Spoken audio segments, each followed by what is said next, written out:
Bonjour à tous, dans cette vidéo on va continuer à parler des composants électroniques avec la troisième partie du chapitre 2 sur les DEL. Alors DEL, attention c'est en français, ça veut dire diode électroluminescente, mais on les appelle quand même plus souvent LED, et même en français on les appelle LED, ce qui correspond à l'acronyme en anglais Light Emitting Diode. Donc pourquoi je le fais dans la continuité des diodes à jonction et des diodes Zener? Parce que même si la fonction d'une LED ou d'une DEL est totalement différente, puisque son rôle c'est d'émettre de la lumière, ça reste une diode à la base, et donc elle va fonctionner globalement comme une diode à jonction, c'est-à-dire qu'elle va laisser passer le courant dans un sens mais pas dans l'autre. Mais elle va avoir cette fonction particulière quand elle sera passante, elle va émettre quelque chose. Alors pourquoi je dis émettre quelque chose et pas forcément émettre de la lumière? Parce qu'en fait on peut, c'est pas forcément de la lumière visible qui est émise par une LED, on peut très bien émettre de la lumière invisible, telle de la lumière infrarouge par exemple. C'est pour ça que ces LED sont utilisés aussi beaucoup pour les télécommandes des appareils.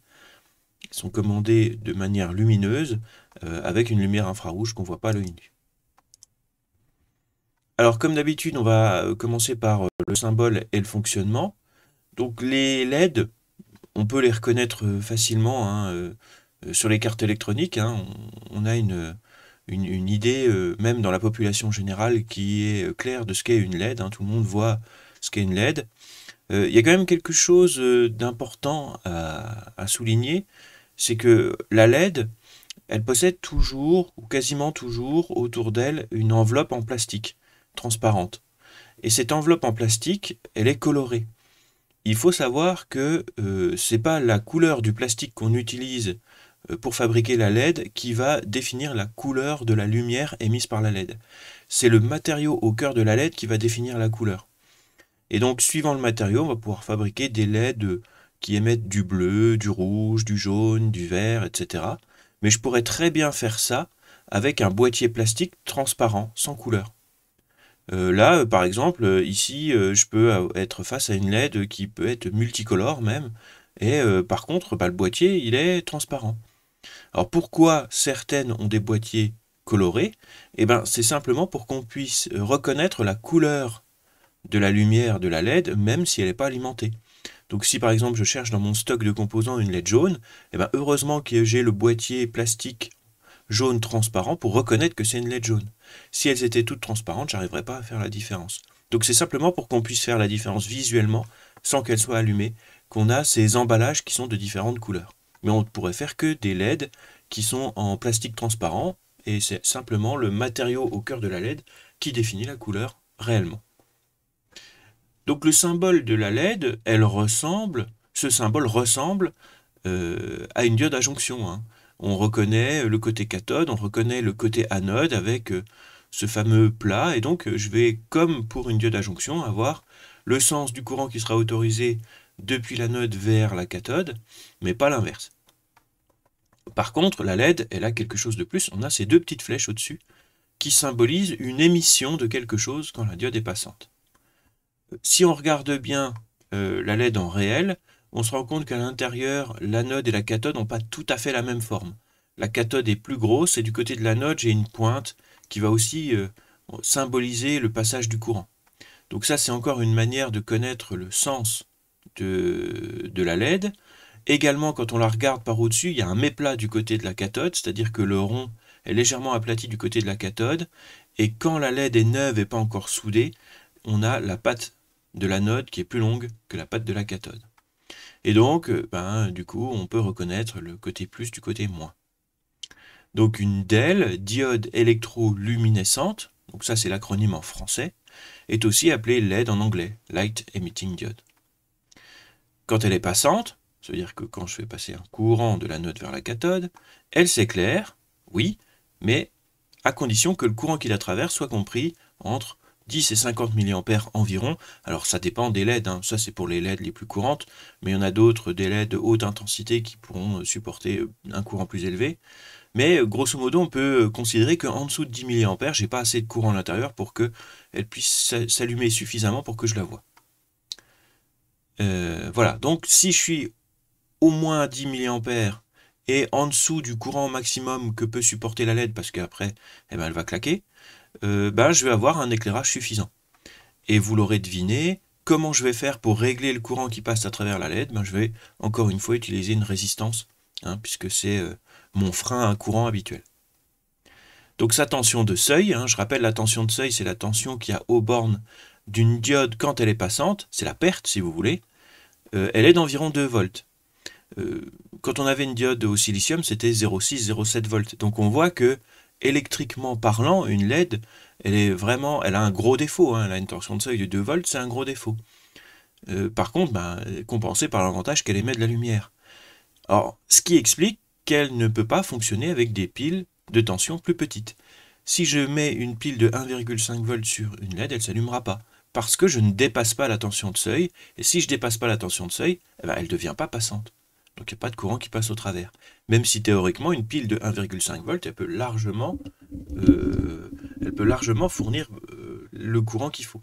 Mais c'est la tension qui est insuffisante. Alors l'utilisation, je le disais, une LED, c'est fait pour faire de la lumière. Donc un petit schéma typique, je mets une source d'alimentation de 9 volts, donc on voit qu'on est bien au-delà de la tension de seuil. Je mets évidemment une résistance, c'est ça qui va définir le courant qui va passer à travers la LED. Et donc en mettant une résistance de 470 ohms, j'arrive à régler un courant de 15,1 mA, donc au-delà de 10 et en deçà de 50. Et si je mesure avec un voltmètre la tension de seuil de ma LED rouge là qui s'allume, je me rends compte qu'elle a une perte de 1,91 volts, donc on est à peu près à 2 volts comme je le disais. La DEL s'utilise dans le sens direct, dans le sens passant on dit aussi, avec une résistance qui va déterminer le courant qui passe et donc l'intensité d'éclairage. Ça veut dire que si je mets une résistance ici plus élevée, je sais pas moi, 500, 600, 700, 800 ohms, je vais plus freiner le courant et donc ma LED va moins s'éclairer, jusqu'à ce que je descende en dessous du seuil de l'allumage. Et si je diminue le niveau de la résistance ici, le nombre d'ohms, par exemple de 300, 200, 100 ohms, je vais avoir une LED qui va s'éclairer plus, à condition de ne pas dépasser la valeur limite qui est inscrite dans la documentation de la LED. Donc la LED ou DEL, alors vous verrez, j'utilise les deux mots indifféremment. Les DEL servent à indiquer une information comme la mise en service ou la mise en veille d'un appareil. C'est souvent là qu'on rencontre une LED, petite LED d'indication, quoi. Donc voilà ce qu'il faut savoir d'un point de vue purement théorique pour le fonctionnement de la LED. Maintenant, on peut faire un petit exercice dessus pour savoir si on rencontre un schéma avec une LED, comment je vais pouvoir calculer les courants et vérifier que ça correspond bien à ce qu'il faut. Donc prenons un schéma tout simple, qui ressemble un petit peu à celui que j'ai montré avant.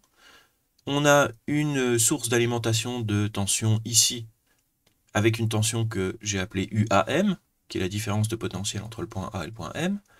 J'ai une résistance qui va déterminer le courant, qui va passer à l'intérieur de la LED qui est branchée en série avec.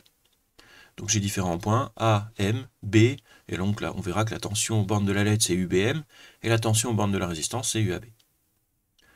Je donne des valeurs, je dis que la résistance elle fait 560 ohms, et que la tension d'alimentation UAM fait 12 volts. Je précise également que la perte de tension aux bornes de la diode, quand elle est allumée, est de 1,8 volts. Je précise bien quand elle est allumée. Si par exemple j'ai 1 volt uniquement ici pour UAM, j'aurai aussi 1 volt sur la LED, mais elle ne sera pas allumée. Si je monte à 1,5, j'aurai aussi 1,5 ici, mais elle ne sera pas allumée, et pas de courant dans le circuit puisqu'elle n'est pas passante. Et à partir du moment où je dépasse les 1,8 volts, par exemple si je mets 2 volts ici pour UAM, j'aurai plus que 1,8 ici, donc un tout petit courant qui va commencer à s'établir, mais pas suffisant pour s'allumer. Donc là, je vais aller carrément à 12 volts, donc on va voir si le courant que je vais créer avec le freinage dû à ma résistance de 560 ohms, il est suffisant pour allumer ma LED. Donc déjà, il faut qu'on s'amuse à dessiner sur le schéma les tensions UAB, ici, et UBM, ici. Donc UAB, c'est entre le point A et le point B, avec la flèche du côté de la première lettre que je prononce dans le nom de la tension, donc UAB, la flèche est vers le A. Et donc je vais avoir la même chose pour UBM, entre B et M, avec la flèche du côté du B. Alors pourquoi j'ai pas la flèche qui va être en travers comme ça entre B et M ici? Parce que un point, d'un point de vue tension, potentiel, le point c'est le même tout le long d'un fil. Donc le nombre de volts que j'ai ici au point M, ben, c'est le même ici et c'est le même ici parce que c'est le même fil. Donc du coup c'est beaucoup plus simple pour comprendre que c'est la tension bande de la DEL de dessiner UBM comme ça plutôt que de le dessiner en travers. Ok, question 2. Calculer la valeur de la tension UAB. Calculer une tension, j'ai plusieurs possibilités, hein, c'est les lois d'Ohm, c'est les lois d'émail. Ici, comme j'ai encore aucune idée du courant dans le circuit, j'ai peu de chances de réussir avec une loi d'Ohm. Je vais donc me rabattre sur la loi d'émail. Pour que je puisse faire la loi d'émail et calculer UAB, il faut que j'arrive à faire le tour du circuit. Et donc ça veut dire qu'il faut que je connaisse UAM et UBM. Et bien UAM, on le connaît effectivement, il fait 12 volts. Et puis UBM, si on considère que on a largement dépassé la tension de seuil, et ben ça va être la valeur limite de la tension de seuil de la LED, c'est-à-dire 1,8. Donc avec ça, je vais pouvoir faire une loi d'émail autour du circuit. Je rappelle le principe de la loi d'émail. On part de la tension qu'on cherche et on fait le tour du circuit en mettant un moins si on passe à l'envers et un plus si on passe dans le même sens que la tension sur laquelle on fait notre tour de circuit. Et le long d'un fil, il ne se passe rien. Donc c'est parti. UAB, j'arrive ici, moins UAM, je longe le fil, plus UBM. Puis une fois que j'ai fait le tour, il ne faut pas oublier de marquer égale 0, puisque c'est la somme algébrique des tensions qui est nulle. Donc c'est ce que j'ai résumé ici. Maintenant, il suffit simplement de faire mathématiquement le calcul de UAB, donc on veut que UAB soit tout seul. On va donc envoyer UAM et UBM de l'autre côté, du égal. Donc ça fait UAB égale UAM qui était moins, il est devenu plus, moins UBM qui était plus, il est devenu moins. Donc là, je mets les valeurs, je fais l'application numérique. UAM fait 12 volts, UBM fait 1,8, donc 12 moins 1,8, ça fait 10,2 volts.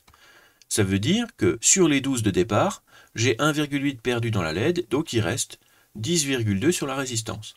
Et c'est cette tension sur la résistance qui va me permettre de définir le courant qui circule dans la LED. Puisque c'est la résistance qui freine, c'est donc la loi d'Ohm sur cette résistance qui va définir le courant qui passe à travers la LED ou la DEL. Donc comment je fais? Une loi d'Ohm pour calculer un courant. La loi d'Ohm de base c'est U égale R fois I, et donc pour calculer un courant, je vais la transformer en I égale U sur R. Mais le U que je vais prendre, en réalité porte le nom de UAB, et le R, lui il ne change pas, c'est R tout court. Donc I égale U sur R, donc UAB sur R, égale 10,2, puisque je l'ai calculé avant, divisé par la valeur de la résistance en ohms. Ce n'est pas des kiloohms, je n'ai pas besoin de convertir. Donc là, ça me donne 18,2 mA. Donc si on fait le calcul, normalement ça fait 0,0182, puis peut-être des chiffres derrière. Mais je rappelle que moi je fais un arrondi à 3 chiffres significatifs, et puis je remets ça dans l'unité la plus appropriée. Dans notre cas, c'est le milliampère.